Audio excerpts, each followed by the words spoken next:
kami mendengar kalau teman kamu itu sudah memulaukan kamu, maksudnya Rasulullah. Dan Allah tidak mungkin akan membiarkan kamu hidup di tempat yang kamu akan terbiar tanpa ada penghormatan. Tak akan dibiarkan kamu hidup dalam keadaan hina. Falhaq bina nuwasik. Datang ke tempat kami layan kamu. Kami beri kedudukan, kami beri jawatan. Engkau punya teman pulaukan engkau, mari datang sini, aku bagi jawatan. Dugaan yang kedua, coba bayangkan sudahlah dipulaukan di tempat sendiri. Biasanya orang kalau lemah itu kan, dia dalam satu kelompok. Kelompok ini ada lawan. Kalau dia dimusuhi oleh kelompoknya yang awal, dan dia dendam kepada kelompoknya, dia akan join dengan kelompok yang musuh. Apa itu katanya? Musuh kepada musuhmu itu menjadi kawan kepada kamu. Betul. Walaupun istilah itu salah ya, bukan saya kata. Biasanya orang akan mudah terperangkap untuk dia karena fed up, karena tertekan, karena marah, dihukum, dipulaukan. Sementara di tempat sana dia bukan hanya disambut, diberi jawatan. Di sini kita mengambil hikmah bahwa orang yang beriman ketika diuji imannya untuk dia sabar, syaitan akan berusaha untuk menggagalkan kesabarannya. Seorang yang diuji pada imannya untuk setia, maka dia akan diuji, akan diganggu oleh syaitan untuk menghilangkan kesetiaan itu, untuk join dengan musuh. Ka'ab bin Malik waktu itu ketika melihat tawaran tawaran yang peluang yang cukup besar inilah, maka dia membaca surat itu, katanya wahada aidan minal bala, ini bahagian daripada bala juga, musibah juga. Sudahlah musibah dipulaukan, musibah mendapat tawaran daripada Raja Rum kafir kepada Allah Subhanahu wa taala, ingin menjadikan dia sebagai umpan untuk beruang untuk menyerang kepada Nabi Muhammad sallallahu alaihi wa ala alihi wasallam. Diambil surat itu, campak dalam api terbakar supaya tak terpanggil untuk berubah pikiran, karena hati boleh berubah. Berlalu ini semua selama 40 hari. 40 hari tidak berbicara, mendapat offer untuk pergi oleh Rum, dia pun tak pedulikan. Kemudian Nabi menghantarkan seseorang, memberitahukan kepada Ka'ab bin Malik. Ini dugaan yang ketiga. Anda atau kita ini bukan istimewa sangat untuk tidak diduga demi dugaan. Yang lebih baik daripada kita diduga demi dugaan berkali-kali lebih teruk daripada kita. Dan kita tidak lebih istimewa daripada mereka. Ini Ka'ab bin Malik sudahlah diduga dengan tidak dia berbicara. Yang kedua diduga dengan offer untuk dia pergi ke tempatnya orang Rum untuk diberikan jawatan dan untuk menjadi senjata bagi kaum muslimin. Yang ketiga, Nabi bagi arahan kepadanya, sesungguhnya Rasulullah memerintahkan kepada kamu untuk kamu tidak mendekati istri kamu. Sudahlah hidup seorang diri, tak boleh bercakap di luar, dengan istrinya pun tak boleh dekat. Subhanallah. Ayat ini berbicara tentang 3 orang sahabat Nabi yang ketika diseru untuk ikut dalam peperangan yang namanya peperangan Tabuk, peperangan terakhir yang dihadiri oleh Rasulullah SAW, namanya perang Tabuk, berlaku pada tahun ke-9 daripada hijrahnya Rasulullah.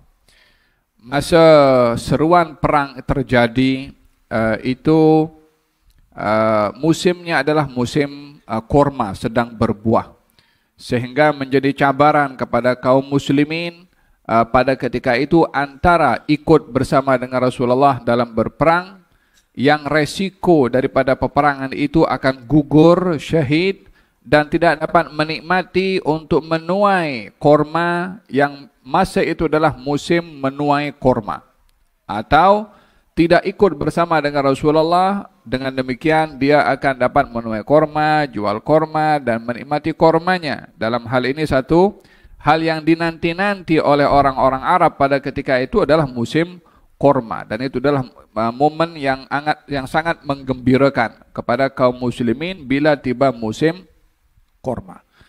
Maka pada ketika itu, ketika disuruh untuk keluar berjihad, kaum muslimin merespon. Adapun Ka'ab bin Malik dan dua orang sahabat yang lainnya katanya biar Nabi jalan dulu, esok saya pergi. Kemudian tiba hari esok katanya oke, lusa saya pergi. Dua hari lusa, esok lagi saya pergi. Ditunda-tunda sampai pada akhirnya dia tidak pergi. Apa sebabnya? Berfikir tentang masalah musim untuk menuai korma. Di sini kita mengambil ibrah bahwa at-taswif, menunda-nunda perbuatan baik, boleh menjadi penghalang dia melakukan kebaikan. Oleh sebab itu, bila kita ada azam berbuat kebaikan, maka kita diperintah segera melakukan kebaikan tersebut dan tidak menunda-nunda. Dan di antara tipu muslihat syaitan, at-taswif. At-taswif, menunda. Nanti, esok, lusa, minggu depan, bulan depan, tahun depan, last kali dia tak buat. Hal ini menjadi salah satu tipu muslihatnya syaitan. Ka'ab bin Malik terperangkap dengan taswif tadi. Esok, lusa, akhirnya dia tidak ikut bersama dengan Rasulullah SAW. Setelah berlalu beberapa hari, tak mungkin dia akan mengejar Nabi karena yakinnya kalau sudah akan dikejar pun Nabi akan sudah selesai daripada peperangan dan akan kembali. Akhirnya tidak ikut bersama dengan Rasulullah. Di saat Rasulullah kembali daripada peperangan Tabuk, maka baginda Rasulullah SAW didatangi oleh orang-orang yang tidak join bersama dengan Rasulullah. Karena dalam hal ini adalah seorang pemimpin memberikan arahan untuk semua ikut dalam perang. Bila tidak ikut arahan pemimpin, maka dia dianggap melanggar satu peraturan dan undang-undang yang sudah ditetapkan. Yang melanggar undang-undang mesti kena dijatuhi hukuman. Maka pada ketika itu yang tidak ikut ramai termasuk orang-orang munafikin. Tapi kaum munafikin masing-masing dengan alasannya. Walaupun alasannya tipu, walaupun alasannya dusta. Wallahi saya begini, wallahi saya begitu, wallahi. Walhasil guna nama Allah Subhanahu wa taala bersumpah dengan 1001 alasan. Nabi menghukum kepada mereka atau menerima alasan mereka karena menerima dari segi zahirnya sahaja. Adapun isi hati mereka diserahkan kepada Allah Subhanahu wa taala. Di sini kita mengambil hikmah bahwa bila berhadapan dengan orang yang berselisih dan dia mengemukakan uzurnya, alasannya dan bersumpah dengan alasan tersebut, kita tidak boleh menghukum apa yang disimpan dalam hatinya atau apa selain daripada bukti atau kesaksian yang diungkapkan dengan sumpahnya. Al-Islam yahkum bil-zawahir. Islam itu hanya menghukum dari segi zahirnya sahaja. Allahu yatawalla as-sarair. Allah yang menghukum isi hatinya. Jadi kalau orang datang mau minta maaf karena silap begini, wallahi saya tak sengaja. Walaupun dia sengaja contohnya, tapi alasannya dia wallahi tak sengaja. Kita hanya menilai dari segi zahirnya. Adapun dia dosa besar menggunakan nama Allah untuk tipu kepada orang lain. Dalam hukum, dalam mahkamah juga hanya kesaksian melalui yang diungkap oleh lisannya dengan sumpahnya. Maka dalam hal ini hakim akan menghukum dari segi kesaksian secara zahirnya. Isi hatinya hanya Allah Subhanahu wa taala yang akan menghukumnya. Islam hanya menghukum lahiriah. Tidak boleh menghukum batin seseorang, isi hati seseorang. Tak boleh kondem orang karena isi hatinya sebab itu adalah di luar otoriti manusia untuk menghukum isi hati orang karena isi hati yang mengetahui adalah Allah Subhanahu wa taala. Orang-orang munafik memberikan alasannya kepada Nabi, berbagai macam alasan dan bersumpah demi Allah Subhanahu wa taala. Maka Nabi terima alasan mereka kecuali Ka'ab bin Malik ini. Ketika baginda balik daripada peperangan itu, Ka'ab bin Malik datang kepada Rasulullah sallallahu alaihi wasallam. Katanya, "Falamma sallamtu alaihi tabassama tabassumal mughdab." Maka saya jumpa dengan Nabi dan ketika Nabi itu melihat kepada saya, Nabi tersenyum tapi senyumannya orang marah. Senyum tapi senyuman marah. Dengan demikian senyuman ini mempunyai beberapa maksud. Ada senyum sinis, ada senyum sedekah, ada senyum marah. Faham dong? Dari bahasa wajah ini memberikan pemahaman kepada orang yang disenyumi olehnya. Maka dengan demikian orang kadang-kadang senyum tapi maki di dalam, ya kan? Orang kalau senyum memang sedekah. Wala ibtisamuka li akhika shadaqah. Senyumanmu kepada saudaramu akan menjadi sedekah kalau itu senyuman yang telus. Tapi ada kalanya senyuman itu senyuman orang yang sedang marah.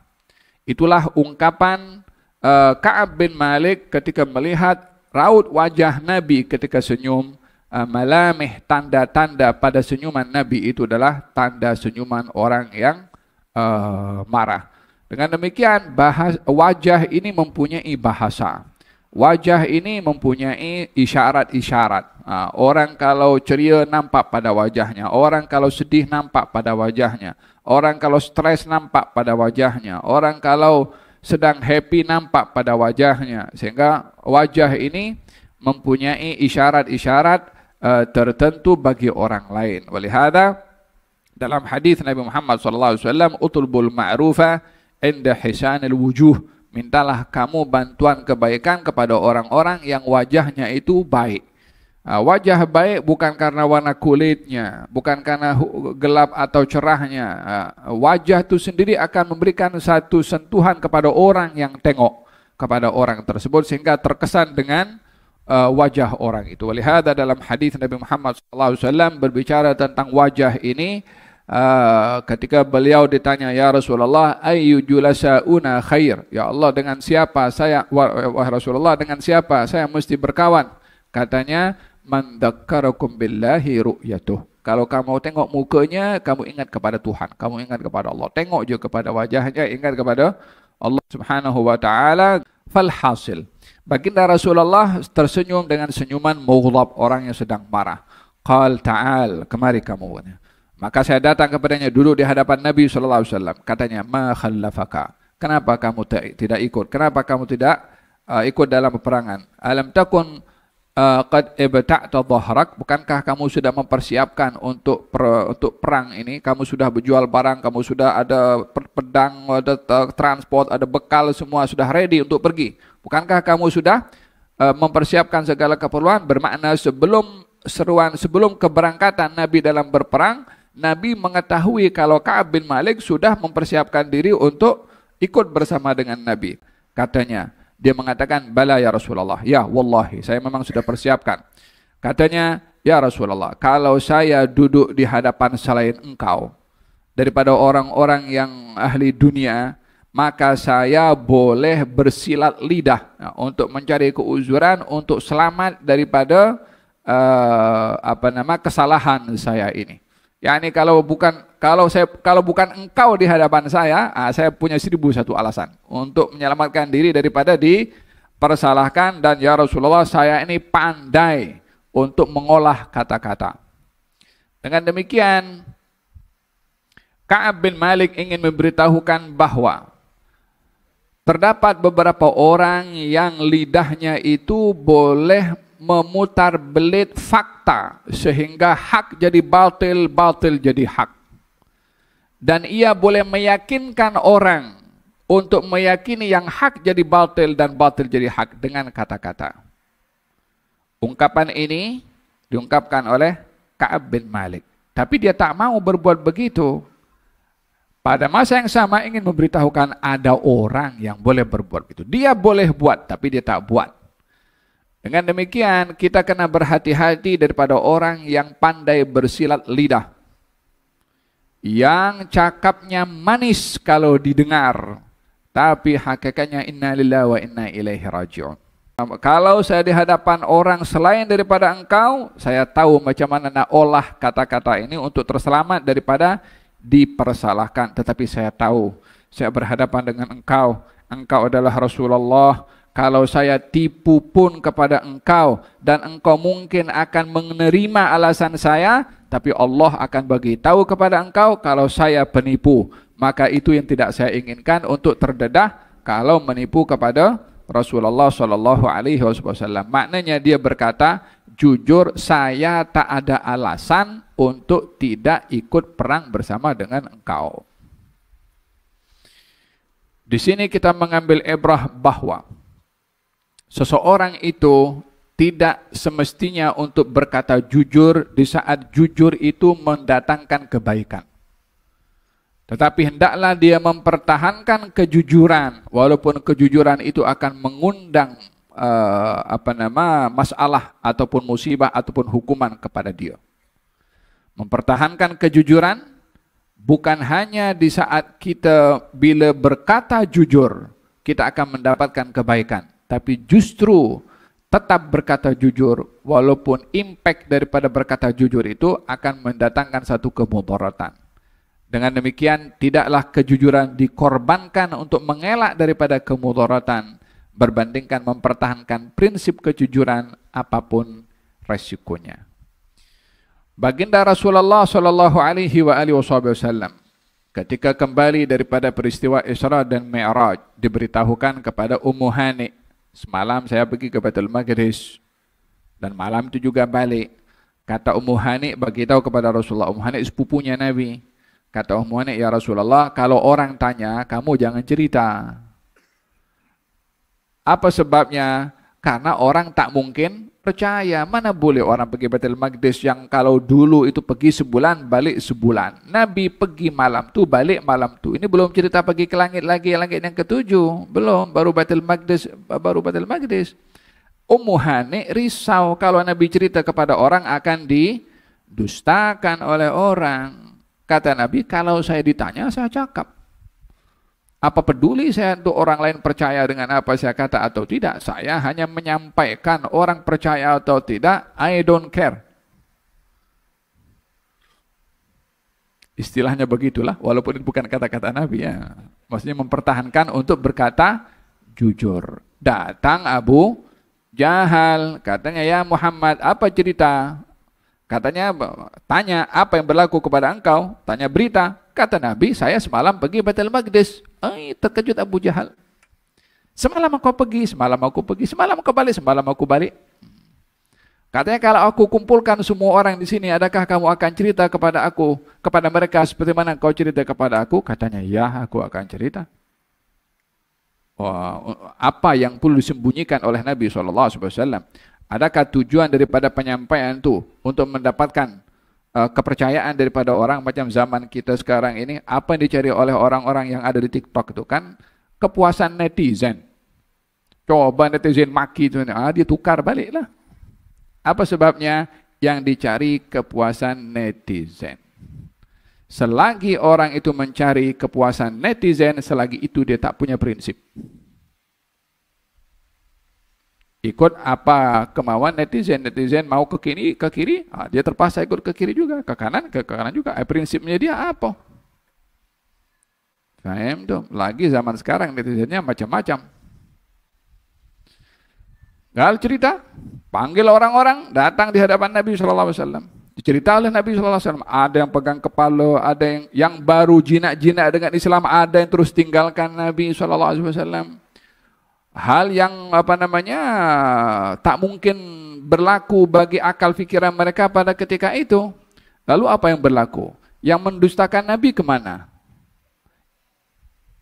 Yang percaya kepada Nabi macam Sayyidina Abu Bakar As-Siddiq ketika dia beritahu, katanya kalau dia bercakap dia betul. Hatta otak berkata tak mungkin. Faham tuh? Yang mendustakan hilang dengan hilangnya masa peristiwa Isra dan Mi'raj hingga hari ini diraihkan. Quran bercerita. Dan dengan demikian berkata jujur apapun resikonya. Berkata jujur apapun resikonya. Faham tuh? Walihada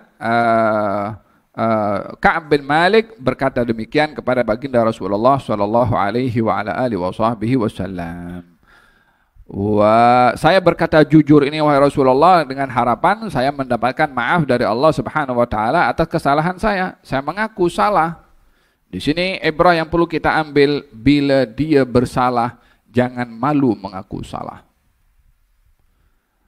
Perkara hal yang wajar bagi seseorang kalau dia bersalah. Yang tak punya salah itu hanya para anbiya saja. Jadi kalau orang tak mau salah, dia mengaku dirinya nabi. Jadi hal yang wajar kalau seorang melakukan kesalahan. Cuma tidaklah orang itu melihat kewajaran bersalah dengan terus dia melakukan kesalahan. Kalau orang berbuat salah itu wajar, baik saya buat salah terus, ya tidak wajar seperti itu. Kesalahan itu berlaku kepada seorang untuk menunjukkan kelemahan orang itu.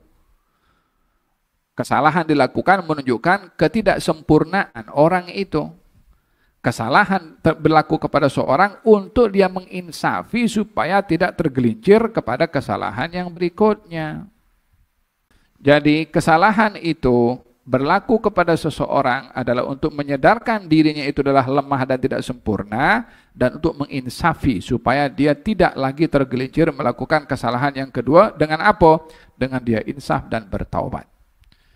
Jadi bila bersalah, akuilah kesalahan, berusahalah untuk memperbetulkan kesalahan. Tidak wajar bagi seorang kalau ia bersalah, tidak mahu mengaku salah, lebih teruk kalau dia menganggap apa yang dilakukan hal yang salah, itu adalah perkara yang betul. Ini adalah perkara yang sangat tidak wajar. Ka'ab bin Malik mengaku, saya bersalah dalam hal ini, saya mohon maaf dari Allah Subhanahu wa taala. Dia bersalah, dia berkata jujur, dan dia memohon ampun untuk mendapatkan maaf daripada kesalahannya. La wallahi ma kana li min udhrin, saya tak ada uzur katanya. Wallahi ma kuntu qattu aqwa wala aisar. Saya masa seruan perang tu saya sehat walafiat, saya dalam keadaan lengkap, persiapan semuanya ada. Tak ada keuzuran bagi saya wahai Rasulullah, kata Ka'ab ibn Malik. Nabi bersabda, amma hadha faqad sadaq. Ini sudah berkata jujur. Merujuk kepada ini, yakni maksudnya Ka'ab bin Malik. Yang lain, ya orang-orang munafik tadi tak jujur.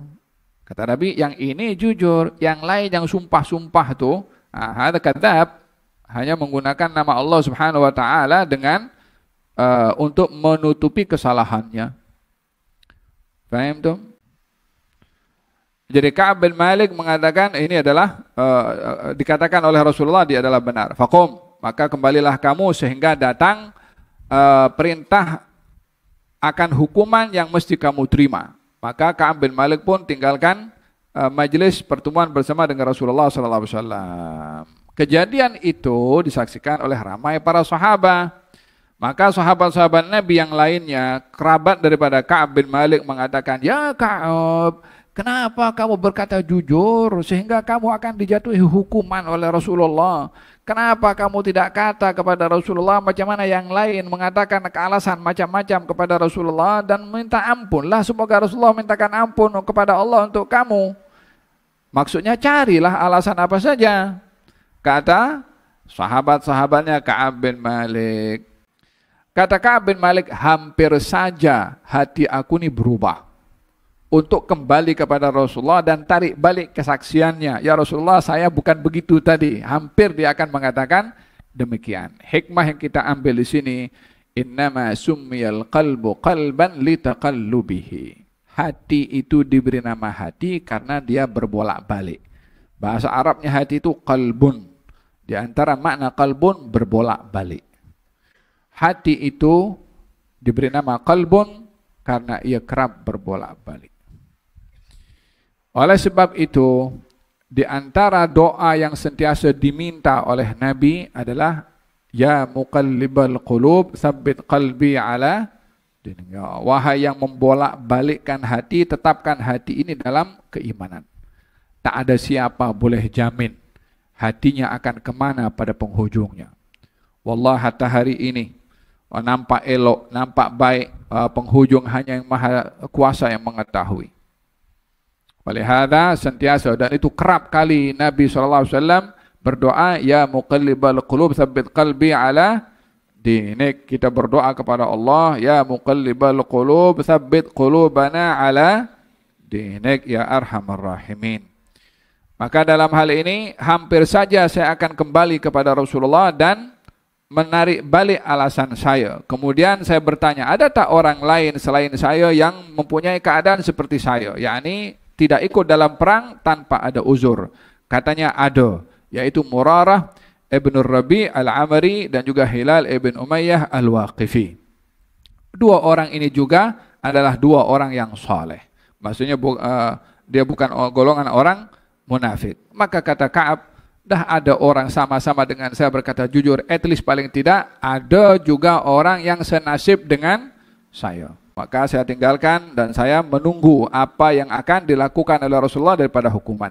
Wa naha Rasulullah sallallahu alaihi wasallam al-muslimin an kalamina. Nabi melarang kaum muslimin untuk berbicara kepada kami 3 orang. Dipulaukan di kota Madinah. Fajtanabana nas, semua orang pun tak layan. Wa taghayyaru lana, dan mereka sudah berubah.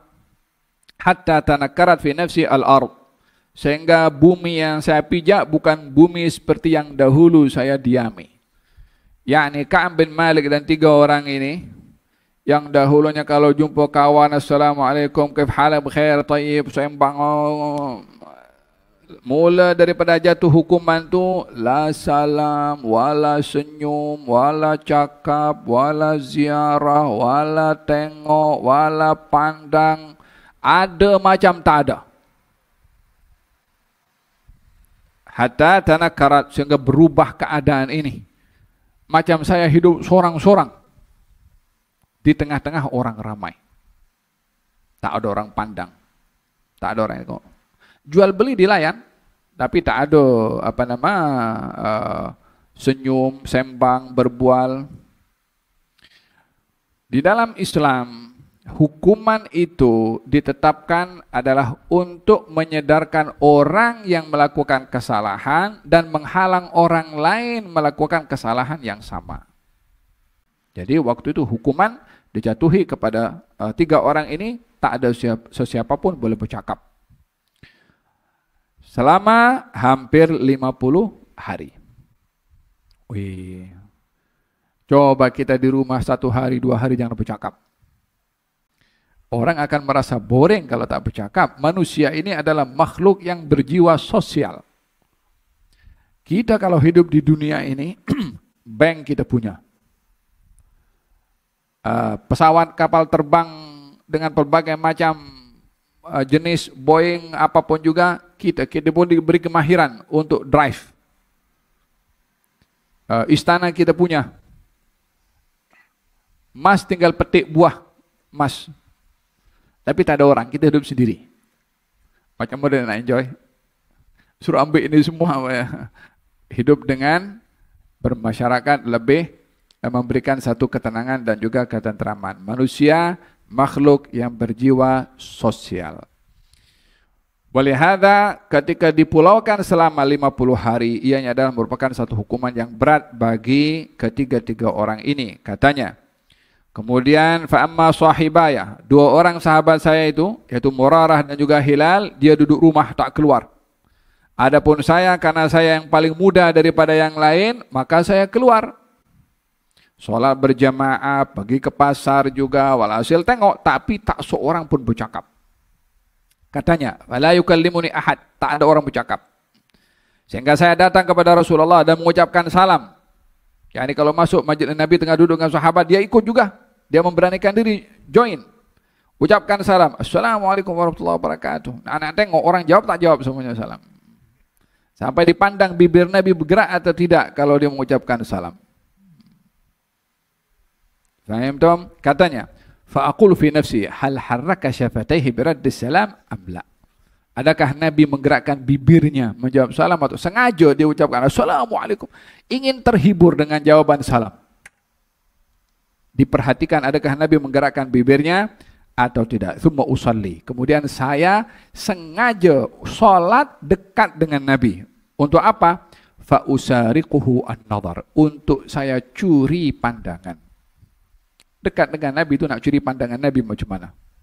Fa usariquhu an-nadhar. Fa idza abaqtu ala salat aqbaltu ala salati aqbal ilayya. Kalau saya sedang salat, Nabi tengok saya. Wa idza iltafattu nahwahu, tapi kalau saya tengok Nabi, Nabi palingkan wajahnya macam tu. Oh. Itu hal yang cukup luar biasa menyakitkan. Dia lebih dahsyat daripada kata-kata. Bila dipalingkan wajah orang yang amat disanjung. Kalau yang palingkan wajah ni orang-orang biasa, khalabu. Tapi kalau palingkan adalah wajahnya Rasulullah sallallahu alaihi wasallam. Walihada alangkah orang itu kalau dipalingkan wajah Nabi daripadanya orang yang sudah tak tahu nak cakap apa.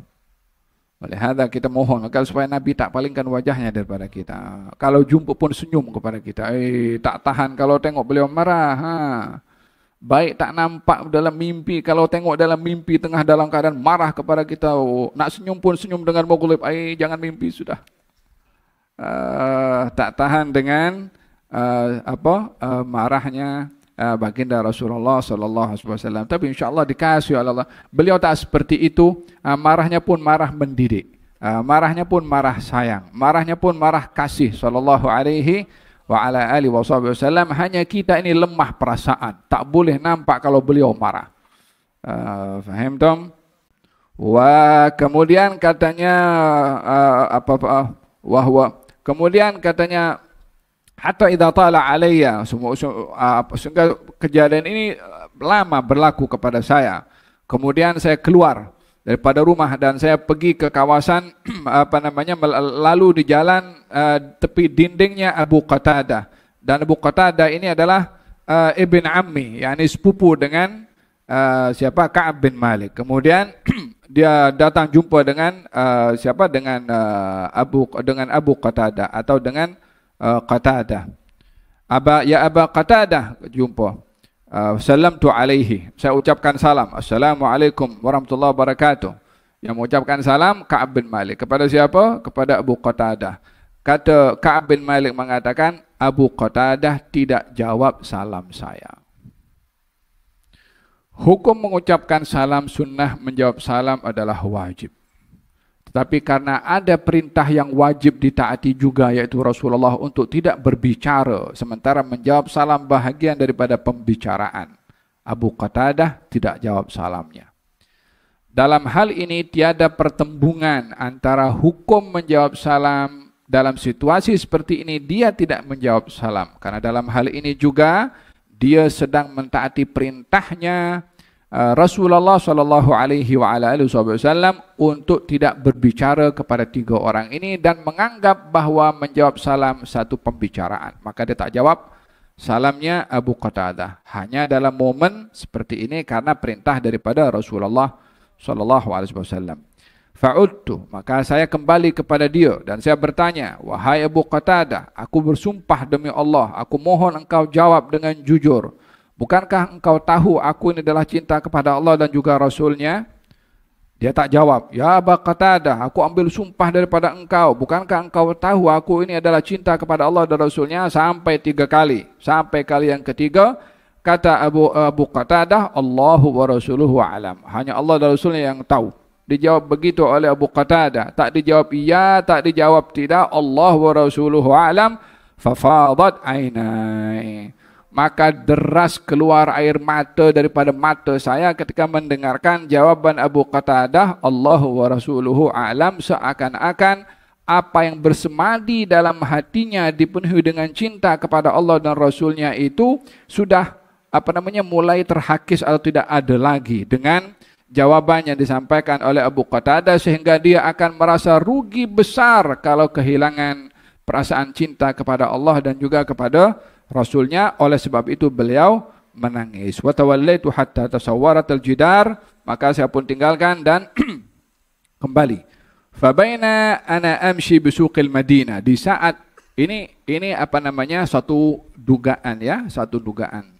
Yang diduga ini sahabat, dugaannya bukan kecil, berat. Tak cukup dugaan itu dia tidak diajak berbicara oleh kaum muslimin, datang dugaan yang kedua. Apa itu dugaannya? Katanya, sementara saya berjalan di Madinah mendengar ada seorang daripada Syam, seorang utusan daripada Syam, yang Syam waktu itu dipimpin oleh Raja Kristen.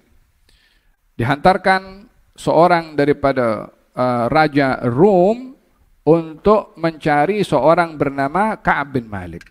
Maka dia pergi ke pasar. Utusan ini daripada kerajaan Rom berteriak, siapa yang boleh tunjukkan kepada saya orang yang namanya Ka'ab bin Malik? Waktu di pasar. Waktu itu Ka'ab bin Malik ada di tengah-tengah pasar. Orang-orang yang ditanya tidak menjawab dengan kata-kata, hanya dengan isyarat saja. Tuh dia, katanya begitu. Maka dihampiri oleh utusan ini. Hatta ja'ani dafa'a ilayya kitaban. Dihantarkan satu surat. Siapa yang tulis surat? Salah satu raja Rum. Apa isi kandungan suratnya? Daripada Malik Ghassan, Raja Ghassan. Fa'idha fihi. Katanya dalam surat itu. Fa'innahu qad balagani anna sahibaka qad jafaka. Kami mendengar kalau teman kamu itu sudah memulaukan kamu. Maksudnya Rasulullah. Sudah memulaukan kamu. Walam yaj'alka Allahu bidari hawanin wala madhi'ah, dan Allah tidak mungkin akan membiarkan kamu hidup di tempat yang kamu akan terbiar tanpa ada penghormatan, tak akan dibiarkan kamu hidup dalam keadaan hina. Falhaq bina nuwasik, datang ke tempat kami layan kamu, kami beri kedudukan, kami beri jawatan. Engkau punya teman pulaukan engkau, mari datang sini, aku bagi jawatan. Engkau punya teman-teman tak mau bercakap, datang ke tempat aku kenalkan dengan teman-teman di tempat aku.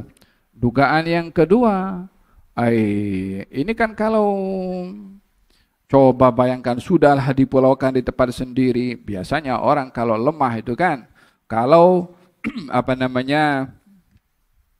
seseorang itu biasanya dia dalam satu kelompok. Kelompok ini ada lawan. Kalau dia dimusuhi oleh kelompoknya yang awal dan dia dendam kepada kelompoknya, dia akan join dengan kelompok yang musuh. Apa itu katanya? Musuh kepada musuhmu itu menjadi kawan kepada kamu. Betul. Walaupun istilah itu salah ya, bukan saya kata.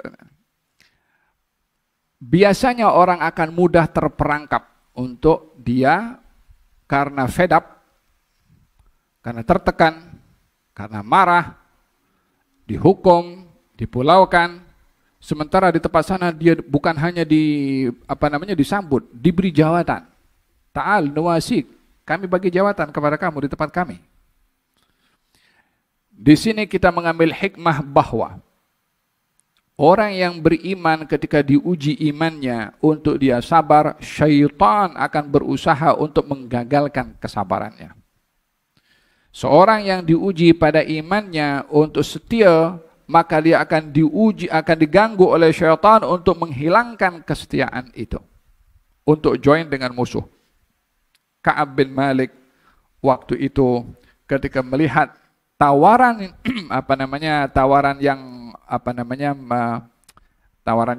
peluang yang cukup besar inilah, maka dia membaca surat itu, katanya wahada aidan minal bala, ini bahagian daripada bala juga, musibah juga. Sudahlah musibah dipulaukan, musibah mendapat tawaran daripada Raja Rum kafir kepada Allah Subhanahu wa taala, ingin menjadikan dia sebagai umpan untuk beruang untuk menyerang kepada Nabi Muhammad sallallahu alaihi wa ala alihi wasallam. Diambil surat itu, fatayammamtu biha at-tanur, saya lemparkan dia ke dalam api. Di pasar itu surat tak disimpan pun juga, campak dalam api terbakar supaya tak terpanggil untuk berubah pikiran, karena hati boleh berubah. Hatta madat arba'una lailah minal khamsin, berlalu ini semua selama 40 hari. 40 hari tidak berbicara, mendapat offer untuk pergi oleh Rum, dia pun tak pedulikan. Kemudian idza Rasulullah sallallahu alaihi wasallam ya'tini, Nabi menghantarkan seseorang, memberitahukan kepada Ka'ab bin Malik. Ini dugaan yang ketiga. Jadi kita kalau diduga ini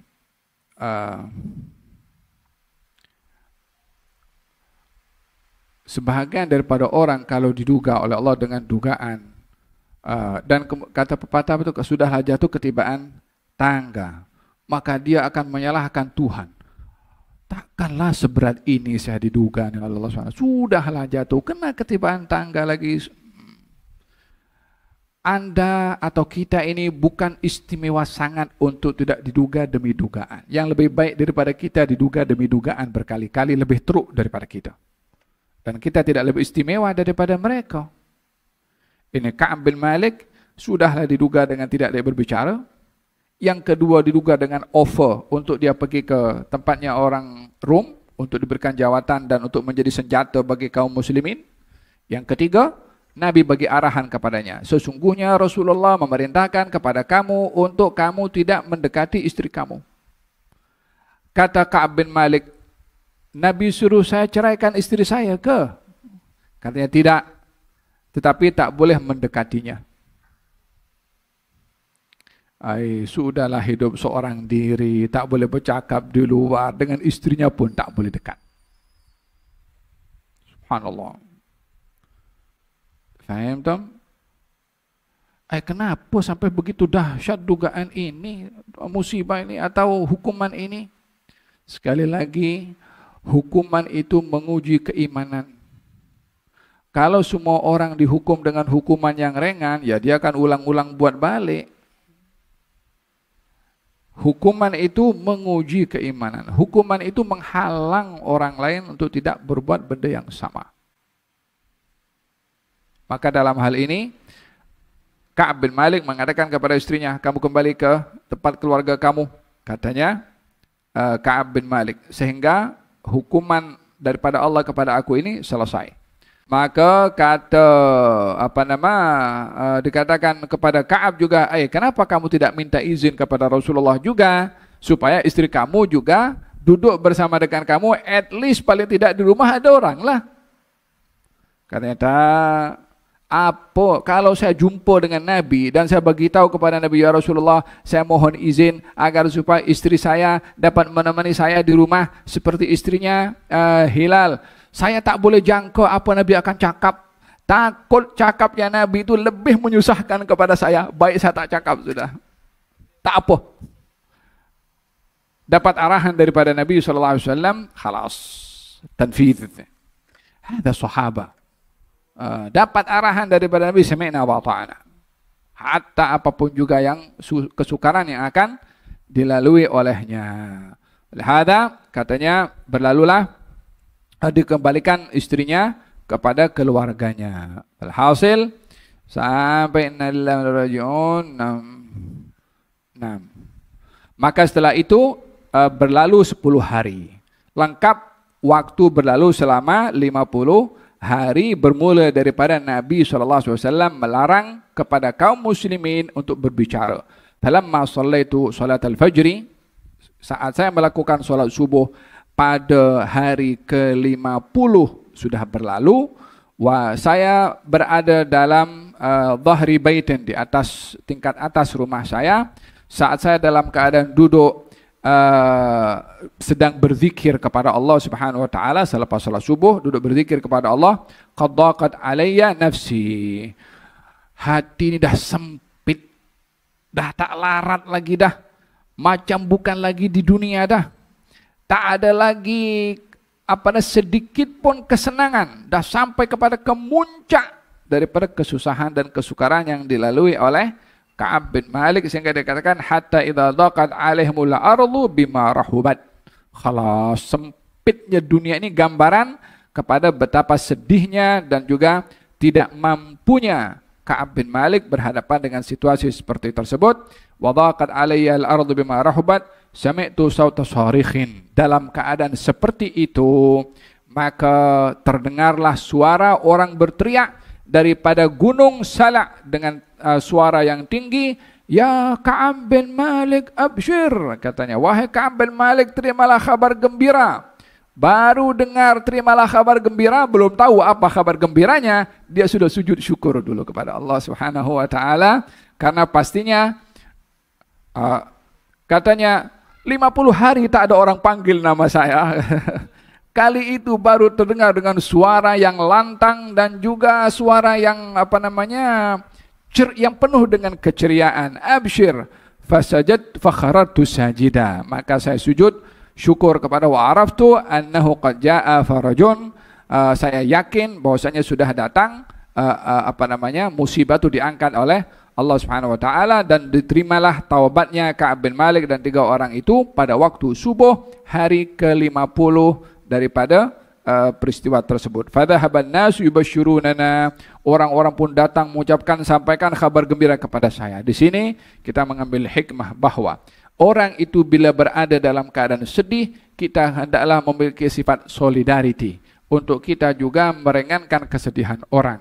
Oleh sebab itu bila ada musibah, kita ucap takziah kepada orang tersebut.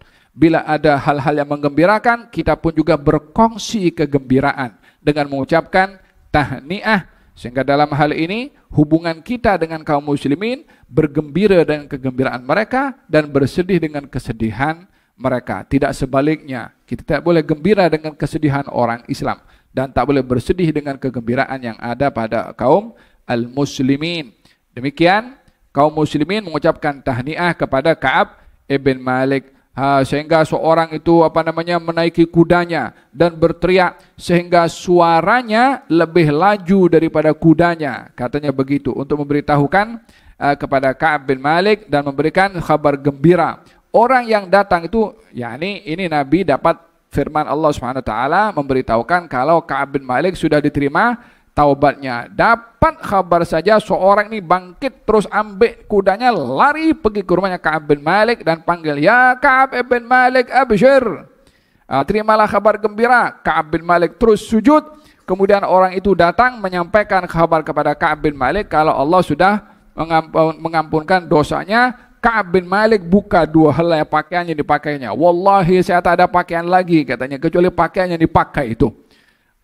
Dibuka pakaiannya, dilipat, dia pun daripada belakang itu bagikan dia punya pakaian kepada orang yang membawa kabar gembira. Kita di sini mengambil hikmah bahwa bila orang datang membawa kabar gembira kepada kita, bagi hadiah kepada dia.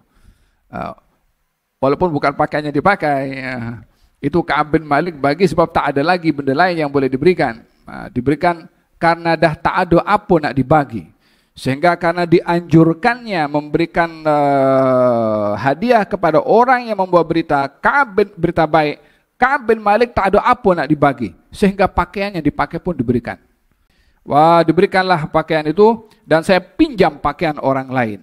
Saya pinjam pakaian orang lain untuk berjumpa dengan baginda Rasulullah SAW, sehingga saya datang jumpa dengan Rasulullah, saya masuk masjid ke Rasulullah SAW, sementara kaum muslimin waktu itu duduk. Saat saya datang, bangun seorang bernama Talha bin Ubaidillah, bangun dan berlari menuju kepada saya dan mengucapkan salam, berjabatan tangan untuk mengucapkan tahniah. Mabruk, istilahnya begitulah, memberikan kabar gembira kepada Ka'ab bin Malik. Katanya, saya tak akan lupa sikapnya Talha yang bangun lari kepada saya untuk menyampaikan kabar gembira. Dan tak ada yang bangun daripada muhajirin kecuali Talha bin Ubaidillah. Dan saya tak akan lupakan perbuatan Talha itu, kata Ka'ab bin Malik. Perbuatan Talha menjadi ingatan selalu kepada Ka'ab bin Malik. Maka katanya Ka'ab, falamma sallamtu ala Rasulillah, ketika mendekat sampailah kepada Rasulullah SAW, saya mengucapkan salam, assalamualaikum warahmatullahi wabarakatuh.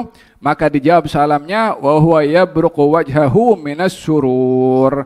Nampak wajah Nabi itu berceria, nampak wajahnya itu tersenyum dengan senyuman yang kalau dilihat kecerianya wajah Nabi, tak ada siapa orang yang punya kesusahan kena senyuman Nabi hilang semua susahnya. Faham tom? Ka'ab bin Malik melihat senyuman Nabi SAW, hilang semua kesusahan yang dilalui selama 50 hari. Abshir bi khairi yawmin marra alaika mundu waladatka ummuka. Hai Ka'ab, terimalah kabar gembira. Yang kabar gembira ini adalah merupakan hari terbaik bagi kamu bermula kamu dilahirkan oleh ibu kamu. Yakni umur kamu berapa sekarang ini, hari terbaik adalah hari ini. Yaitu apa? Ketika mendapatkan kabar gembira, taubatnya diterima oleh Allah Subhanahu wa taala. Kata Ka'ab, kabar ini daripada engkau wahai Rasulullah atau daripada Allah? Katanya, bal daripada Allah Subhanahu wa taala, yaitu ayat yang turun dalam surat At-Taubah yang memberitahukan tentang peristiwa Ka'ab bin Malik dan 3 orang. Katanya idza surra istanara wajhuhu hatta ka'annahu qit'atu gamar. Katanya kalau Rasulullah itu dalam keadaan gembira, wajahnya itu bercahaya. Wajahnya bercahaya. Ka'annaha qit'atu gamar, umpama potongan bulan purnama. Ya salam, Allahu akbar. Mudah-mudahan ini mata dapat tengok itu wajah ya. Dalam keadaan tersenyum, ka'annaha qit'atu gamar, ya rabbal alamin, ya rabbal alamin, ya rabbal alamin. Yang melihat wajah itu tak akan celaka. Wallahi tak akan celaka tengok wajah itu. Nah. Wa kunna na'rif dzalika minhu, dan kami adalah mengenali Nabi itu kalau ceria wajahnya itu berseri-seri. Kemudian barulah Ka'ab bin Malik itu karena terlalu gembira, ya Rasulullah, saya akan sedekahkan semua harta saya. Dia ada properti lah, tanah-tanah itu akan disedekahkan di jalan Allah Subhanahu wa taala karena kabar gembira yang diberikan oleh Allah. Namun Nabi SAW memerintahkannya untuk menjaga sebahagiannya, dan dia berjanji untuk tidak berkata dusta selama-lamanya. Yakni katanya, saya sudah selamat dan dapat kabar gembira dari Allah dengan saya bertaubat, dengan mempertahankan kejujuran. Mulai hari ini saya tak akan bercakap kecuali yang jujur sahaja. Turunlah firman Allah Subhanahu wa taala dalam Al-Qur'an, laqad taballahu 'alan nabiyyil muhajirina wal ansar, menceritakan tentang 3 orang yang bertaubat itu, sehingga diperintahkan oleh Allah, ya ayyuhalladzina amanu taqullaha wa kunu ma'as shadiqin. Hada berkenaan dengan hadis yang cukup panjang bercerita tentang cerita Ka'ab bin Malik dan 2 orang sahabat Nabi SAW. Moga-moga Allah Subhanahu wa taala anugerahkan kepada kita untuk istiqamah dalam kejujuran dan tidak malu untuk berkata jujur dan mempertahankan kejujuran apapun resikonya. Ya Rabbal Alamin, karena kejujuran ini adalah jalan menuju kebajikan. Kata Nabi, hendaklah kamu berkata jujur, karena jujur itu membawa kepada kebajikan, dan kebajikan membawa kamu ke surga. Kalau kamu membiasakan diri berkata jujur, kamu akan menjadi orang yang jujur. Hati-hati kamu daripada dusta, karena dusta itu membawa kepada kejahatan, dan kejahatan membawa ke neraka. Kalau kamu membiasakan diri berkata dusta, maka kamu akan jadi pendusta. Demikian sabda Rasulullah. Semoga Allah menjadikan kita orang yang sentiasa berkata jujur, dan Allah lindungi kita daripada dusta. Amin. Allahumma amin. Wa sallallahu ala sayyidina Muhammadin wa ala alihi wasallam. Alhamdulillahi rabbil alamin. Rabbal alamin, ya Rahmanu ya Rahim. Salli Rabbi wa sallim ala khairil mursalin.